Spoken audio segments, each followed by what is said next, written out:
Assalamualaikum warahmatullahi wabarakatuh. Anak-anak sekalian, pertemuan kemarin kita sudah membahas tentang bagaimana kita bisa memanfaatkan waktu pada masa sekarang untuk menjelang kehidupan di masa yang akan datang. Dan juga kemarin sudah kita bahas tentang bagaimana penyesalan seseorang ketika tidak bisa memanfaatkan waktu pada masa sekarang. Oke. Kita lanjut pada materi yang berikut. Hari ini kita akan membahas tentang etika.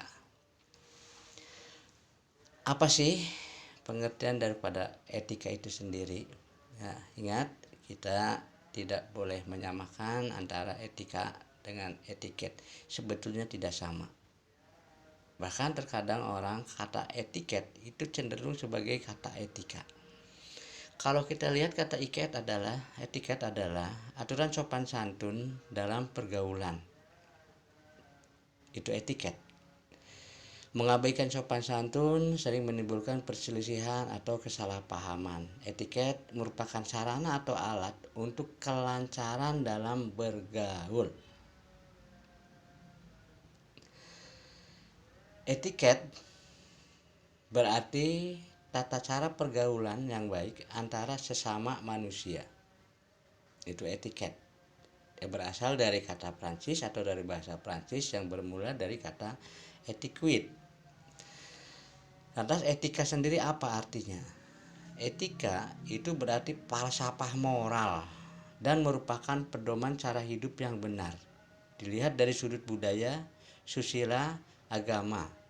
Nah, ini etika berasal dari bahasa Latin, etika. Nah, dasar-dasar dari etika sendiri itu apa? Dasar-dasar dari etiket itu apa?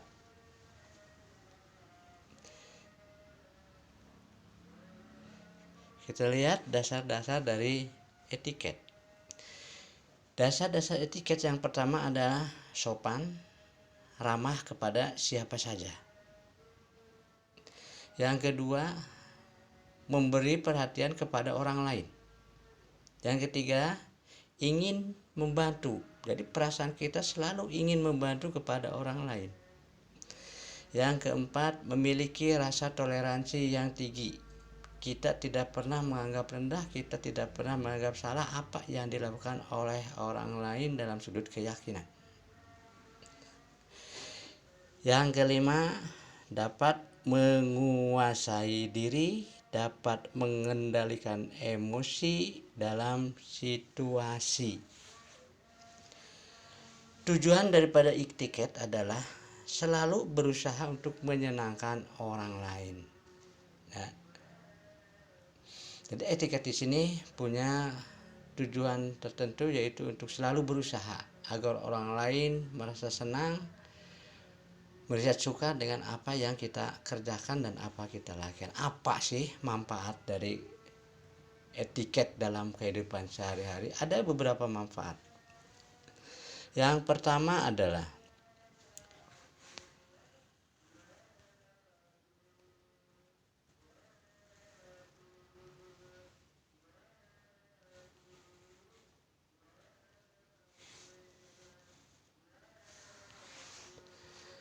membuat orang lain disegani, atau membuat seseorang disegani, dihormati, disenangi oleh orang lain. Yang kedua, mendapat kemudahan dalam hubungan baik dengan orang yang ada di sekitarnya. Yang ketiga, memberi keyakinan pada diri sendiri dalam setiap situasi. Dan yang keempat, memelihara suasana yang baik di lingkungan keluarga, tempat bekerja, dan juga di antara teman. Etiket yang berlaku di negara kita tentu saja tidak akan sama dengan etiket yang berlaku di negara timur, di mana keseharian orang-orang timur, karena yang dianggap benarnya adalah hal yang mereka lakukan, maka sekalipun menurut bangsa kita kurang memenuhi aturan-aturan, bahkan dianggap kurang pantas, tapi oleh orang barat disebutnya pantas. Seperti halnya dan saya menyebut pada orang tua you adalah artinya kamu. Nah, di kita tidak mungkin orang barat, orang kita, orang Indonesia khususnya atau orang timur mengatakan kepada orang tuanya dengan bahasa kamu. Dasar dari peraturan etiket adalah, nah ada dasarnya, yaitu adat istiadat atau tradisi dari daerah dan negara tertentu yang terkadang berbeda-beda dan bertentangan, seperti cara bersalaman. Cara bersalaman orang timur tidak sama dengan cara bersalaman orang barat. Kemudian juga cara menatap sewaktu berjabat tangan, nah, juga tidak akan sama saat memberi sambutan dan juga saat menerima sesuatu dengan menggunakan tangan yang kanan. Nah, kalau di barat dengan menggunakan tangan kiri pun itu sudah merupakan suatu hal yang biasa. Diharapkan selain kita menguasai etikat bangsa sendiri, sebaiknya kita mengetahui tentang bagaimana etikat dari bangsa-bangsa lain. Sebab itu akan melancarkan komunikasi dan kemampuan kita untuk menyesuaikan diri dengan lingkungan di mana tempat berada. Kita tidak selamanya tinggal di negara Indonesia saja. Mungkin saja suatu ketika akan tinggal di negara orang lain. Ya. Di dalam etika pun ada tata cara berkenalan. Nah, di antaranya di sini bahwa tata cara berkenalan yang baik menurut etika bangsa Indonesia atau bangsa Timur. Yang pertama adalah memperkenalkan orang dengan mengucapkan namanya dengan jelas. Jadi ketika memperkenalkan orang harus menyebutkan nama dengan sejelas-jelasnya. Kemudian juga menyampaikan informasi sedikit tentang orang yang diperkenalkan. Cara perkenalan yang pertama, berjabat tangan, upayakan sekitar 3-4 detik kita berjabat tangan. Kemudian ketika berjabatan tangan, mata kita diharapkan menatap kepada wajah yang diajak salam sambil memberikan senyuman. Kemudian diimbangi juga dengan tubuh sedikit condong ke depan. Nah, apabila ada kata-kata yang tidak terdengar atau nama kurang jelas, boleh bertanya lagi. Nah, aturan dalam perkenalan berdasarkan etiket adalah yang muda diperkenalkan kepada yang lebih tua.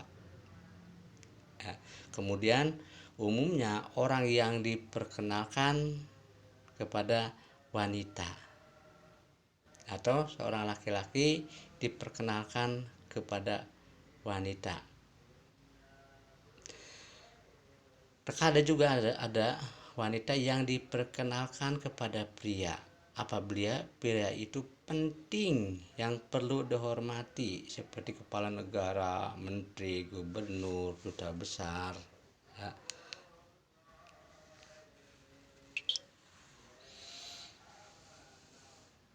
Itu berarti harus diperkenalkan wanita itu.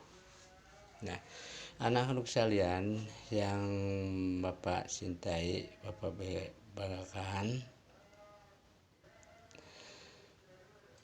ada beberapa etika dalam penampilan, di antaranya ketika sikap duduk,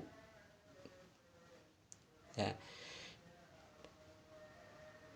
tidak memakan seluruh badan kursi ketika duduk.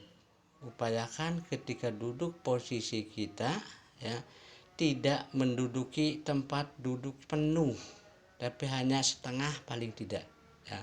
Kemudian posisi dada tegak, kedua tangan tidak berada di pegangan kursi. Tinggi kaki tidak bersilang. Kemudian tidak meletakkan tangan di meja lawan bicara. Yang kedua, ketika dalam posisi berjalan, cara berjalan yang baik yang benar menurut etika badan tegak, posisi dagu sejajar dengan lantai, tangan tidak berada di dalam saku, tidak membungkuk serta tidak tergesa-gesa atau terlalu lamban.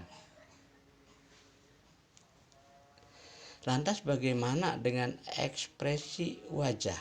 Upayakan ekspresi wajah tidak cemberut, harus memberi perhatian. Cara berjabat tangan, menyentuh dengan mantap. Jabat seluruh badan tangan dan tidak terkesan ragu. Kontak mata memandang pada wajah hingga leher, pandangan lawan bicara kita. Tidak melirik ke atas, ke samping, sebagai ketika berpikir. Beri pandangan yang menyenangkan. Gerak tangan, tidak mengangkat tangan ketika berbicara layaknya berpidato. Lengan tidak diangkat dari 90 derajat dan tidak menunjuk dengan jari ketika memberi penjelasan arah tempat. Kemudian berikan senyuman. Senyuman tidak senyum terlalu lebar serta tidak menunjukkan raut muka yang sinis. Senyum ikuti dengan eye contact atau gerakan kepala. Itu yang bisa disampaikan anakku sekalian, mudah-mudahan ada manfaatnya. Kita ketemu lagi di pertemuan yang akan datang. Kurang lebihnya mohon maaf bila topik walhidayah. Wassalamualaikum warahmatullahi wabarakatuh.